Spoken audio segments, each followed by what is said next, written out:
Hello, my name is Richard Corbett from emergebydesign.net, and welcome to my weekly astrological and human design transit report, starting this week on Monday, June 30th. Now, I normally have been doing the full 7 days of the week in one video. This week, I'm actually going to break it down into two videos. So I'm going to cover Monday through Wednesday, which will get us to the first quarter moon on Wednesday, and then I'll put out another video later in the week. Just wanted to make them a little bit shorter and more digestible. And I was getting sort of feeling like I was having to brush through some of these incredible astrological configurations that we are witnessing this year. So I'm going to do a little different today, but let's go ahead and jump into it. I want to show you where we are as we come into the week on Monday. As always, want to thank you all for the likes and the subscribes. If you find support in these videos, always appreciate the opportunity to spread the word and grow our community at Emerge by Design.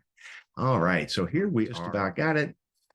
And as we come into Monday, now we're working on the new moon in Cancer we had last Wednesday. That new moon took place in gate 52, line 1, where the sun and the moon were conjunct, and the polarity put the Earth in gate 58. So we had two root center pressure gates activated, both part of our logical circuitry.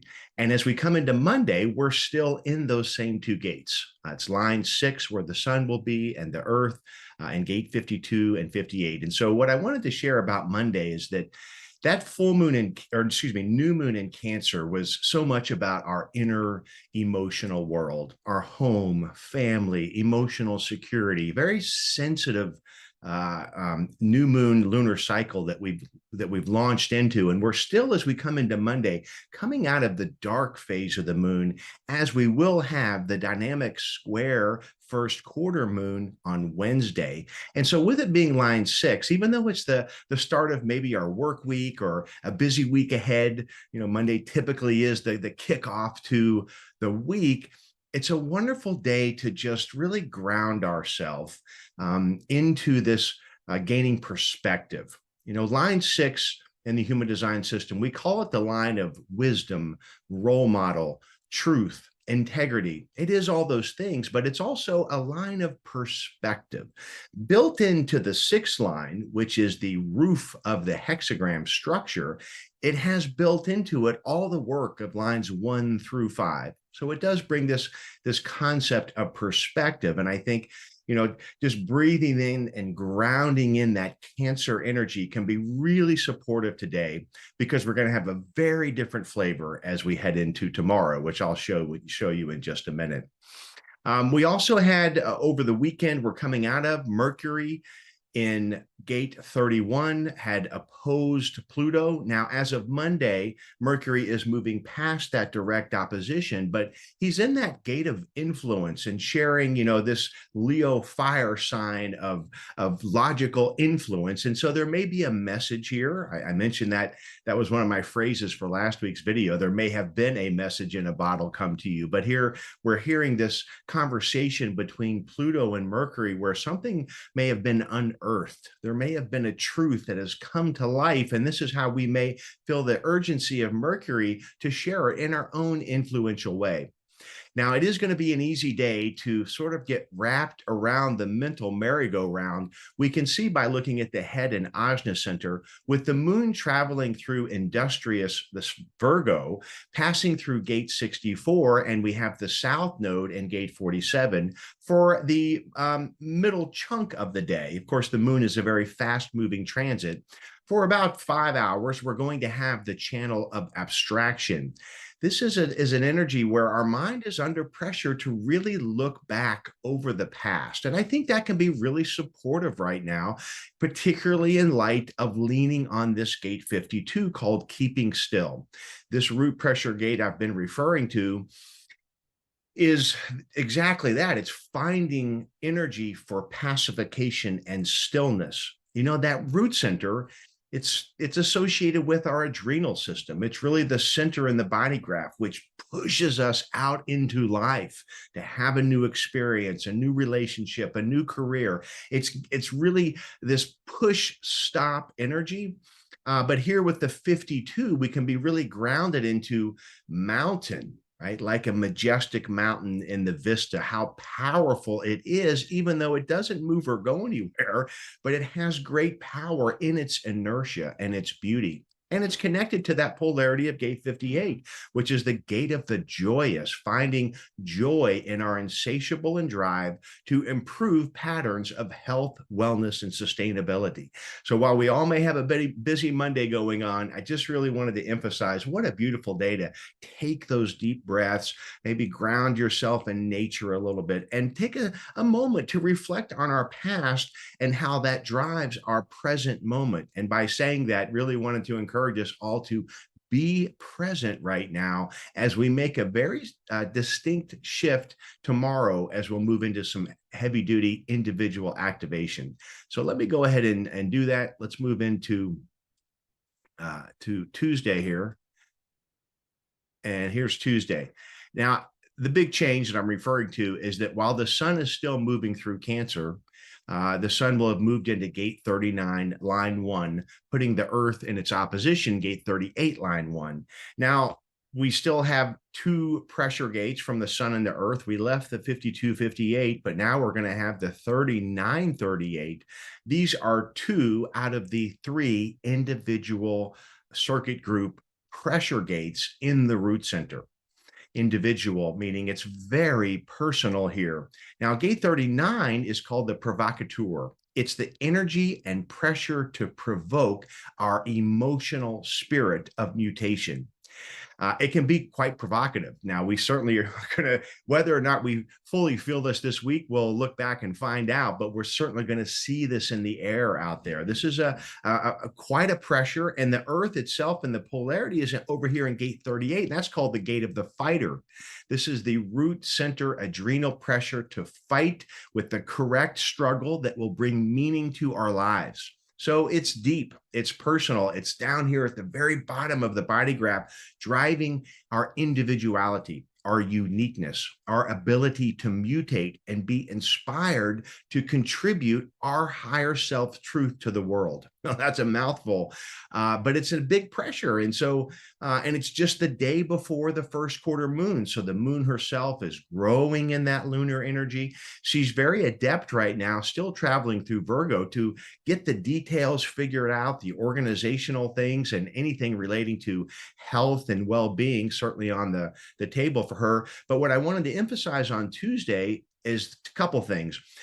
These charts are all for noon Mountain Time. So about 4 or 5 hours prior to noon on Tuesday, the moon would have made a conjunction with the south node in gate 47 and the north node in gate 22. So she aligned with her nodes, and if the noontime chart is just past that. And so whenever the moon is passing through the south node conjunction, you know, we may on Tuesday really be feeling these emotional connection to our past relationships, our past experiences. We're still working on that Cancer new moon. So we may have, you know, relationships that were very deep and familiar from our past, and they're part of the topic right now. But what I'm looking at beyond that is this trine that the moon is making to Venus and Uranus. Now, Venus is in, Uranus has been in gate 8 for quite a while now. You know, Uranus takes 84 years to go around the sun, and there's 64 gates in the wheel. So on average, we're looking at a little over a year, but even that's not totally correct because Uranus has a very oblong elliptical. And so Uranus can spend different amounts of time in each gate, but it's somewhere on average a little over a year. But in gate 8, it's going to be about 9 months. So we're going to be seeing Uranus here for the most of the rest of the year. But just want to really contemplate that Uranus in gate 8. Now, Uranus is the wild card in the deck of the planets. He is the innovator of revolution and change and innovation and suddenness. It's like lightning. So I think he resonates really well with all of our individual circuitry.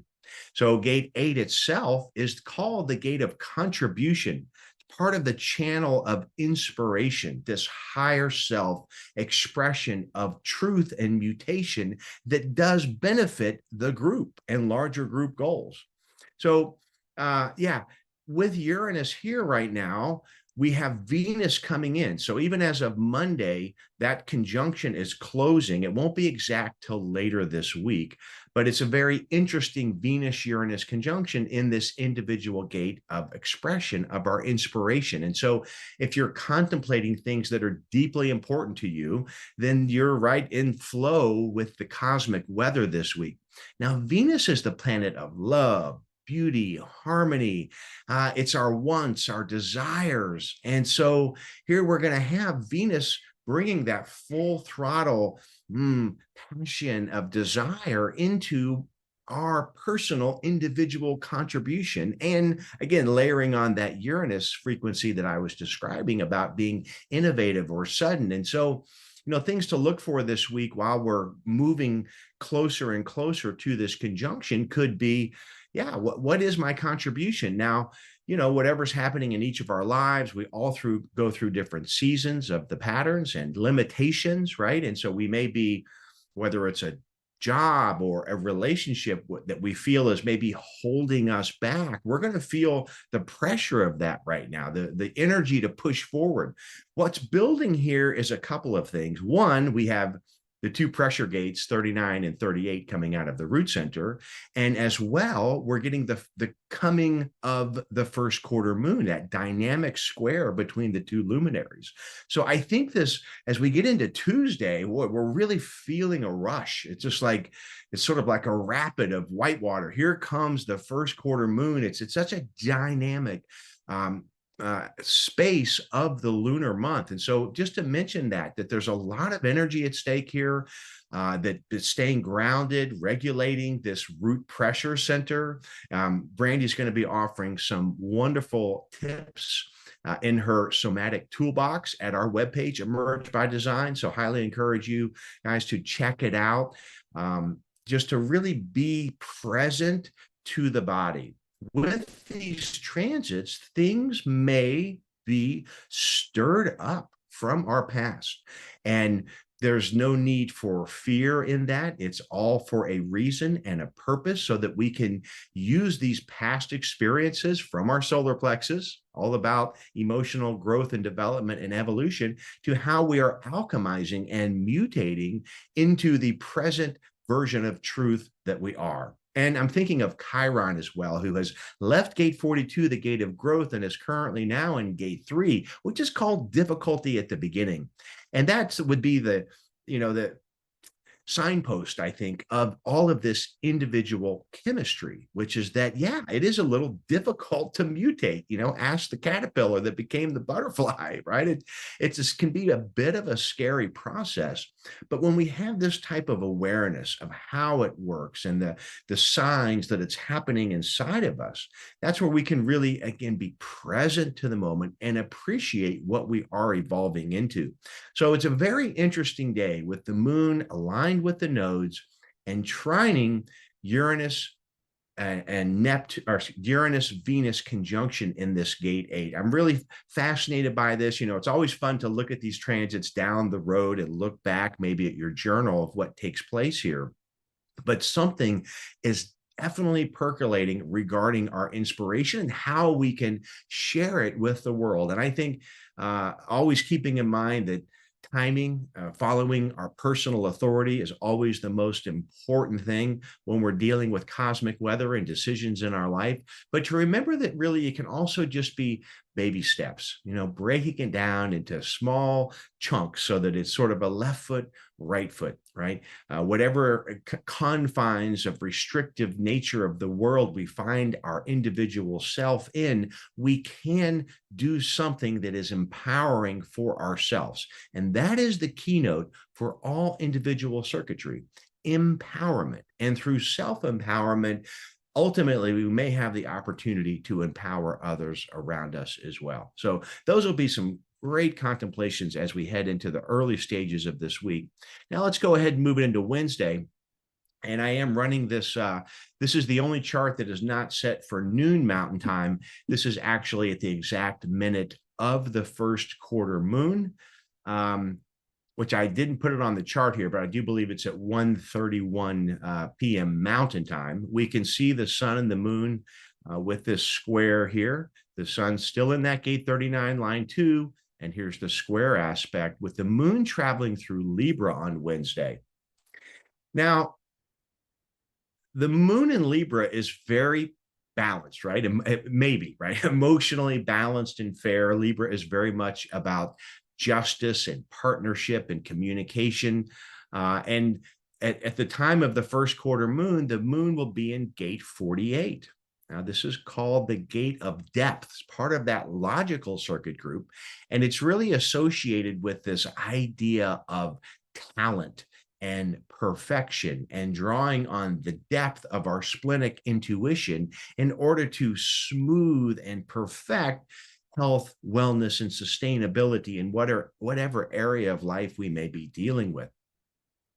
And there's another aspect, and also I just want to bring in this Jupiter, which I haven't talked about yet, because when the sun moved into gate 39 and left gate 52, in its trail, it left that Jupiter that it had been conjunct with in gate 52. And so here, I just want to mention Jupiter still in gate 52. So I really find as I look at the dynamism of the aspects we're currently in and the ones that are coming in the near future, having Jupiter in gate 52 is really giving us this expansive ability to ground ourselves into that sense of mountain, being still, feeling that pacification.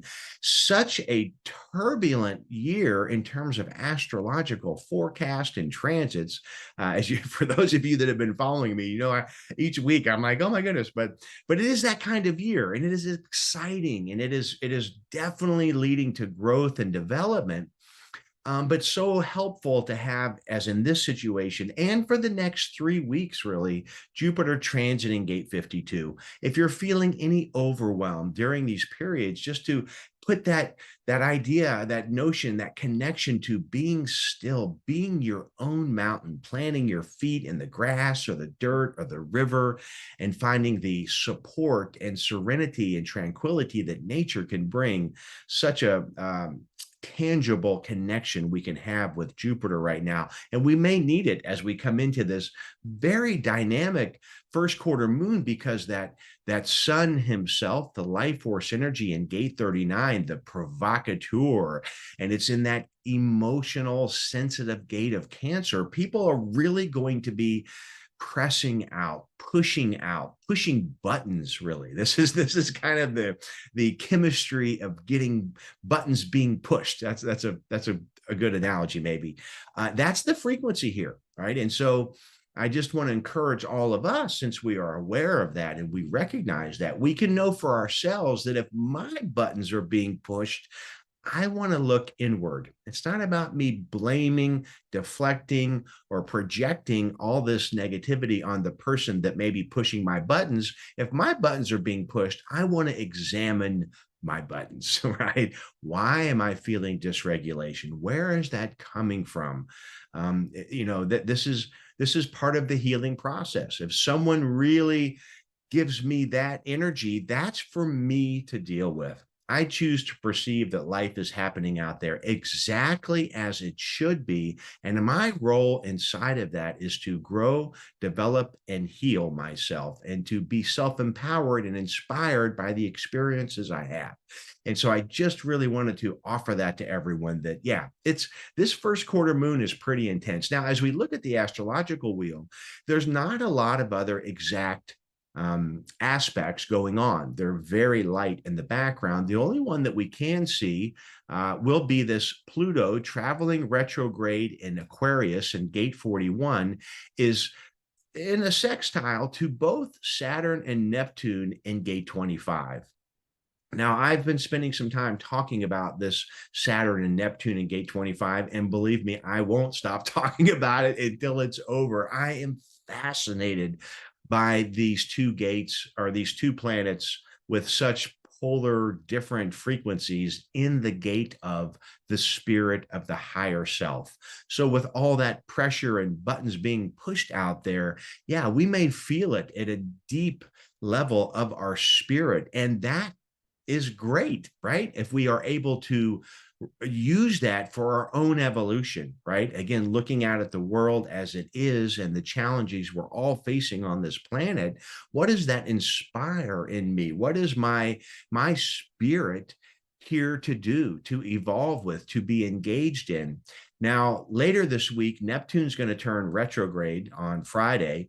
And then just a week later, Saturn will turn retrograde. So even though these planets have been closing to a conjunction, they're going to get within minutes of a degree of each other without actually touching, without the climax of the perfection of the conjunction. So it's just this heightened energy of a conjunction without it actually happening. And they're going to both travel retrograde together all the way back into Pisces towards later in the fall, and then turn forward again. And then they'll finally reach the climax of the perfection of that conjunction in early February of next year. So we're going to be feeling this gate 25 energy, the challenge, the discipline of Saturn, the limitations that he brings us, and yet the ability to tap into our Neptunian imagination, creation.